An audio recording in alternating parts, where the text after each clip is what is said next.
I will wax romantic about spring and its splendors in a moment. But first, there is a hard truth to be told. Before spring becomes beautiful, it is plug ugly. Nothing but mud and muck. I have walked in the early spring through fields that will suck your boots off. A world so wet and woeful, it makes you yearn for the return of ice. But in that muddy mess, the conditions for rebirth are being created. I love the fact that the word humus, the decayed vegetable matter that feeds the roots of plants, comes from the same word root that gives rise to the word humility. It is a blessed entomology. It helps me understand that the humiliating events of life, the events that leave mud on my face or that make my name mud, may create the fertile soil in which something new can grow. How can I love this spring when it's pulling me through my life faster than any time before it? When 5 separate dooms are promised this decade. And here I am, just trying to watch a bumblebee cling to its first purple flower. I cannot save this world, but look how it's trying, once again, to save me.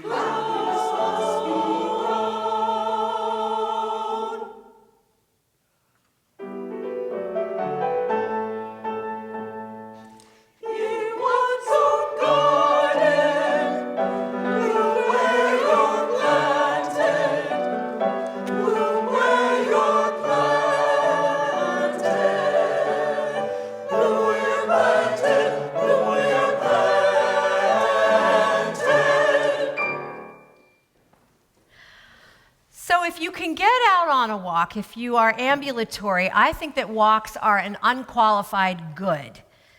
This time of year, though, taking a walk is not pretty. You can go on a hope walk, looking for signs of spring and new life, and you will definitely find them.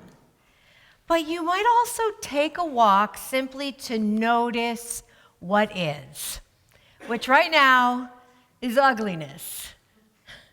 Icky business now revealed in the mud that had been buried under the pretty snow. In the city, trash blown by the March winds against fences and into corners remains stuck there. I said to a friend yesterday, March came in like a lion and it left like another lion. Dead grass over everything, brown hydrangeas, broken tree branches. The beach looks tired. Everything seems to need a coat of paint. It's all a living tableau of a phrase that I heard years ago that has really stayed with me. Nothing in nature blooms all the time. I know that, but I don't really accept it.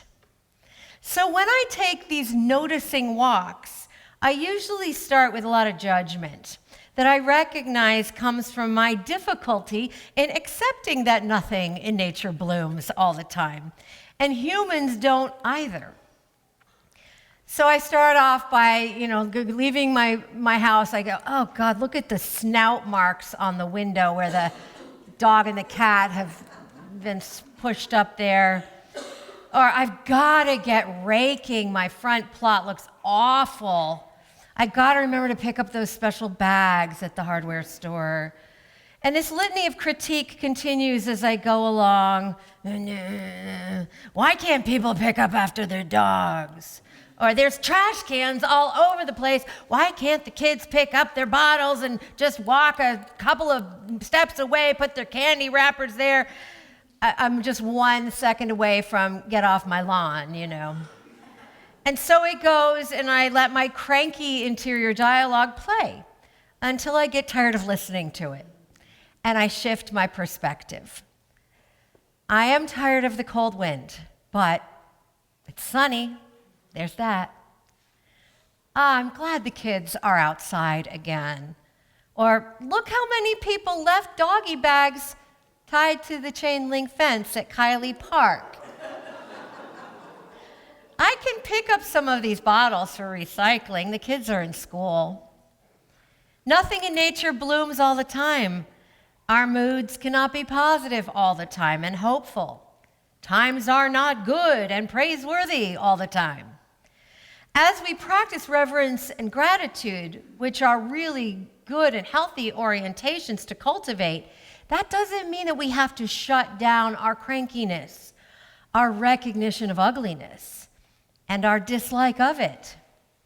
I love what artist C. Joy Bell writes. Feeling and experiencing the realness of what is actually happening are the essences of being alive. Feeling, connecting, reacting to the flow, this is all living. Positive thinking happens in the head. Meanwhile, it can deny the heart its authentic, genuine feelings. Not only does it have the potential to rob you of real and deeper connection, which is ultimately necessary to living a passionate and compassionate life, but it even has the potential to cut you off from reality itself. You can't even see what threatens to sink you if you refuse to acknowledge that it's even there. Why did the Titanic sink? Someone refused to see the icebergs. Our desire for beauty and brightness isn't just our own as humans. Multiple species like birds, honeybees, beavers make their nests and habitations aesthetically pleasing as well as functional. And spring cleaning and sprucing up must be good for our souls. But so is honesty. And the fact that ugly season is its own season with its own valuable lessons. Last week, our On Tyranny group, which has been meeting since the inauguration to read Timothy Snyder's small book and to engage in conversation about what we're doing and how we're feeling, was led by local activist Lauren, who lives mostly homebound in her apartment in Salem. And despite multiple disabilities and neurodivergence, Lauren engages in an impressive array of social justice activities, not only doing a lot on her own, but educating and equipping and encouraging others to do the same. She sometimes refers to her efforts as pajama activism, which I think is probably self-explanatory. Lauren lives with a lot of physical pain, and she can't promise from day to day how much awake and functional time she will have within the next 24 hours of the week ahead.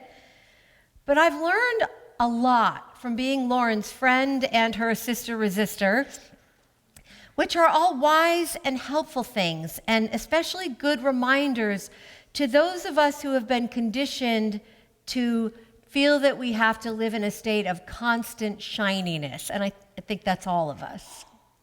So I have Lauren's permission to share all of this. I wanted to make that very clear. And if you're watching, Lauren, hi. Lauren accurately reports what's going on with her, what's real, and what she can and cannot manage at any given moment. What I notice is that she shares this in the same tone with no implied criticism of what she can't do or what is difficult and painful. She'll say, oh, I'm going to do this or that, but she'll also say again in that same tone, I've got migraine stuff going on today. Or I have total mental fuzz today. I can't string two sentences together, so I probably can't do that, but I'm going to try to do this and I might try to do that later. So accepting.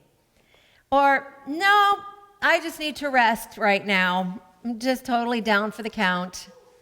She celebrates the good days and the help she gets from others. And she shares this on social media in such a free and enthusiastic way. It makes it almost fun. She'll say, today I was able to get into Boston and my friends helped me grocery shop and do the kitty litter. She'll celebrate the small achievements that for her are significant achievements. And in that same vein, Lauren is really comfortable asking for and accepting help. That feels really radical because I know so many people who feel that they can't do either. She'll say, yeah, I would love it if you could do that. Thank you. She understands that asking for help and accepting help is just as community building as giving help, because it absolutely is. Lauren shares her fears and even financial stressors because she is someone who relies on disability benefits and constantly has to navigate administrative complexity to survive, and even more so now, as you can imagine. And when she does this, she's modeling something, again, about honesty and about reality. She's helping those who don't have to navigate those administrative quagmires, whether it's the immigration system or the healthcare system or your benefits or what's going on at work. She shows us how to navigate those challenges, or how she's navigating those challenges, and helps other people understand how reality works for many people and what is taking up their time and their energy. And again, that creates compassion and empathy, or it should, right? As I said in my column in the weekly update this past week, our stories humanize us in both the telling of them and the listening to them. You saw Senator Cory Booker, I hope, some of his long marathon stance on the Senate floor. And what did he do? He had gathered stories, because our stories are sacred, and he shared them and shared them and shared them, and you could see the human face of this crisis, just as we here share some of the human face of this crisis. Lauren's sharing of her story is a form of community education, a form of emotional generosity, just as is the sharing of all the stories that people sent in to their senator and said, please listen, share, help. When we reveal our vulnerabilities and how we are impacted by what is going on in our shared environment, we encourage more honesty in our communications, and we encourage more resilience and energy for activism.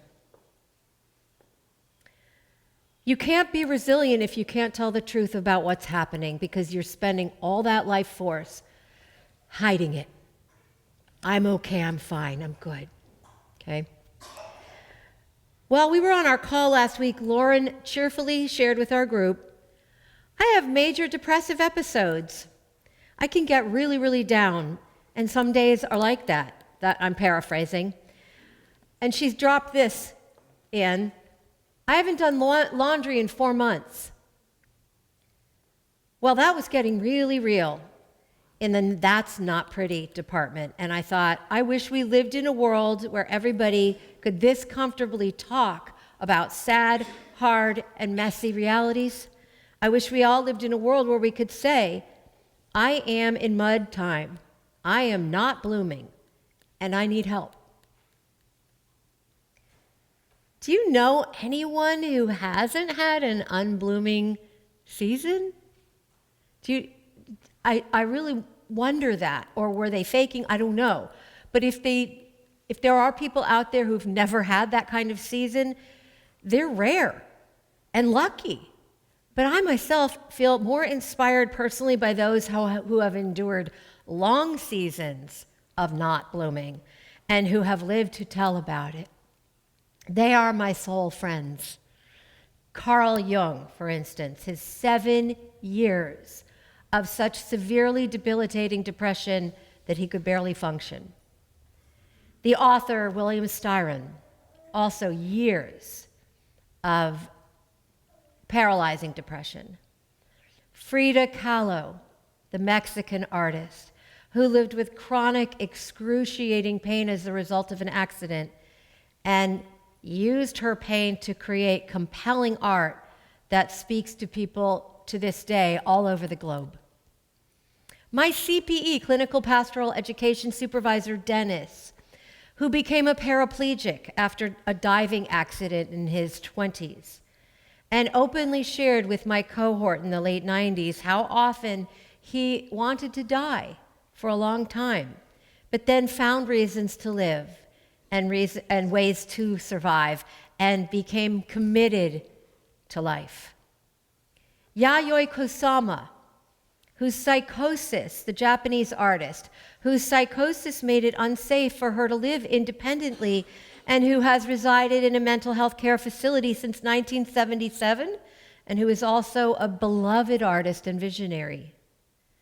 Out of pain and realities that could never be described as beautiful and should not be romanticized as such, our ugly seasons can provide gifts of honesty. I await the sun and the warmth with you. I have to admit, I'm on my little weather app every day going like, when's it gonna be in the 50s? When's it gonna not be dreary and cloudy? But in the meantime, we walk among the muddy and the unpretty, learning to accept it as part of life, even accepting it as part of ourselves. Perhaps not beautiful, but always nevertheless worthy of love and care and companionship. Lauren and I will be at the laundromat this Tuesday, not disowning the difficult, but caring for it a little bit, tending it in friendship, and embracing it with compassion.